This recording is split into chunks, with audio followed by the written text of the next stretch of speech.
God says, your social media account has been deactivated. Not by the company, but by someone using your. I have been sent to you because of the dream that haunts your sleep. The one that repeats, a fractured film playing on a loop, the one that leaves you with a racing heart and a film of cold sweat on your skin. The one that makes no sense but feels more real and more terrifying than your waking life. I am a messenger from the Most High, and my words are a key to the prison of your own mind. Archangel Michael says, the nightmare you keep having is not a dream. It is a memory. A memory that was locked away, buried deep in the soil of your subconscious. You need to remember what you did to the box that was buried under the old tree. Stop. Do not try to push the image away. It is already in your mind, isn't it? The tree with the twisted branches, the darkness of the night, the damp, cold feeling of soil on your small hands. That feeling of baseless, free-floating guilt that has followed you your entire adult life, the nagging, persistent sense that you have to apologize for something you can't even remember doing, it is not a flaw in your character. It is the dark shadow of this buried memory, crying out for the cleansing light of truth. You have always felt like you are living with a ghost, not a spirit that haunts your house, but a ghost that haunts your very soul.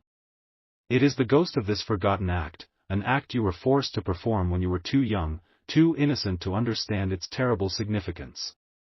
The recurring symbol in your dreams, the one you have always dismissed as random, the image of a twisted tree, or a specific type of bird, or a rusty key, or a flash of a certain color, it is not random.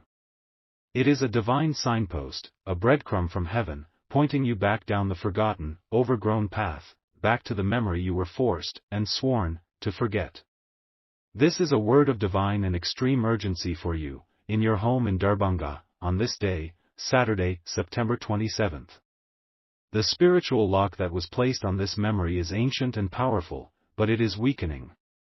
It was sealed with a celestial time lock, a powerful enchantment of forgetting, and that lock is now set to expire at the precise moment of sundown over Darbhanga tonight, at exactly 5:43 p.m. You have a choice, and it must be made now, in this moment. You can choose to be a willing participant in your own liberation, to consciously and willingly unlock the memory yourself with the holy key I am about to place in your hand. Or, you can do nothing, and at 5:43 p.m., the time lock will fail catastrophically, and the raw, unprocessed memory will burst forth into your consciousness violently, chaotically, shattering your peace and leaving you terrified and confused, with no context and no divine protection. I am offering you the chance to be the master of your own mind, to unlock the forbidden door with a steady and prepared hand. The alternative is to have the door blown off its hinges by the brute force of time itself. The antagonist in this story, the one who has caused this lifelong affliction, is not you. You must hear me. Let this truth wash over you and cleanse you of all self-blame. You are not guilty. The true antagonist is the person who forced you, as a small and innocent child, to perform the act of burying that box and then cruelly forced you to forget it. I will call this person the silencer.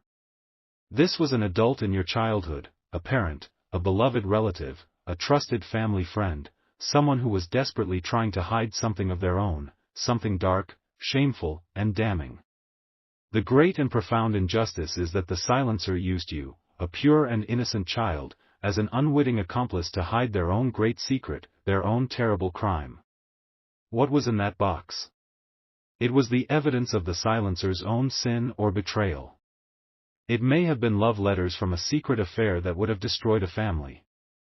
It could have been a stolen legal document, a hidden will that cheated other family members out of their rightful inheritance. It could have been a token of a terrible secret, a piece of evidence from a crime.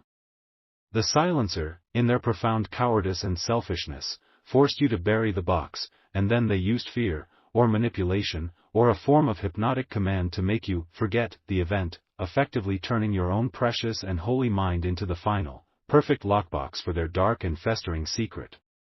The nightmares you have are not a punishment. They are a rescue mission, launched by your own powerful spirit, which is trying to break the seal, to stage a jailbreak, and to finally reveal the truth. Because the lingering, toxic energy of that buried secret is the hidden source of the anxiety, the sadness, the guilt, and the blockages in your own life.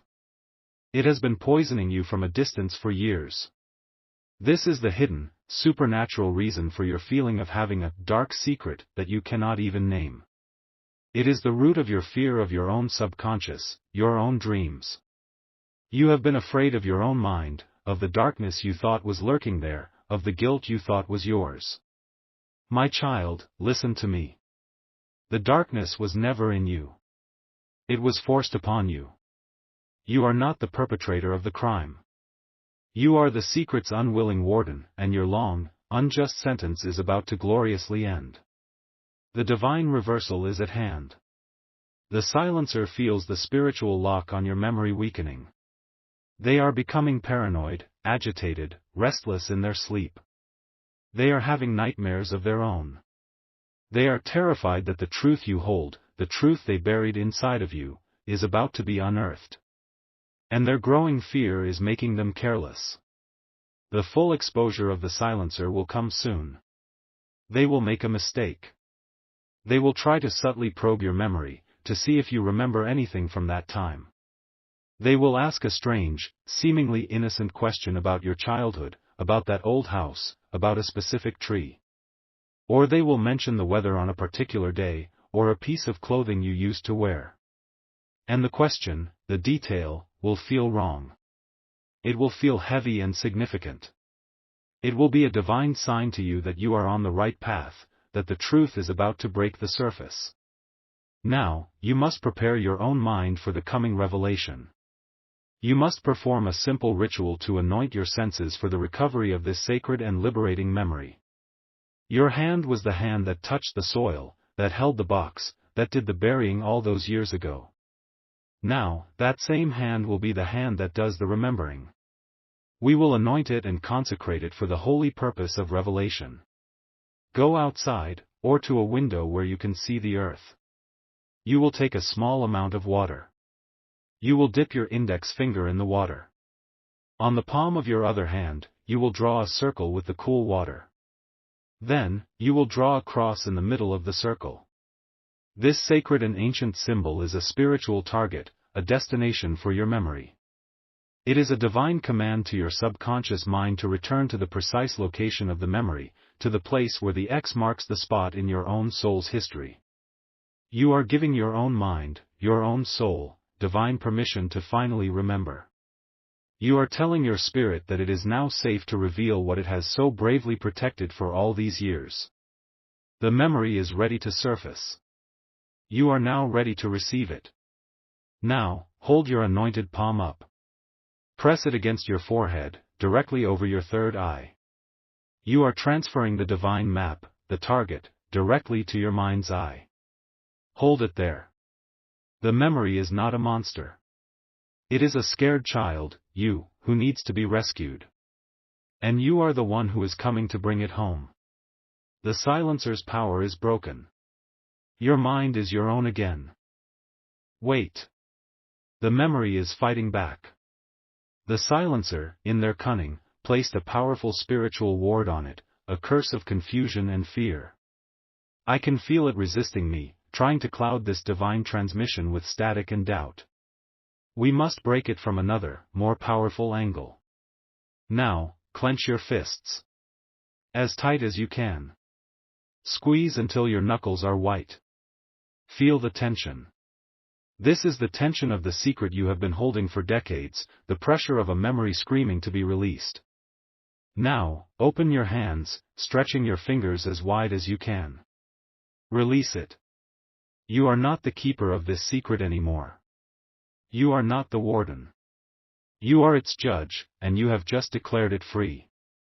Here is the secret within the secret, the truth that the silencer never knew, a truth your own innocent soul kept hidden even from itself. The box is not the only thing that was buried. Before you buried that box, your own spirit, your inner child in its infinite wisdom, instinctively knew that something was deeply wrong.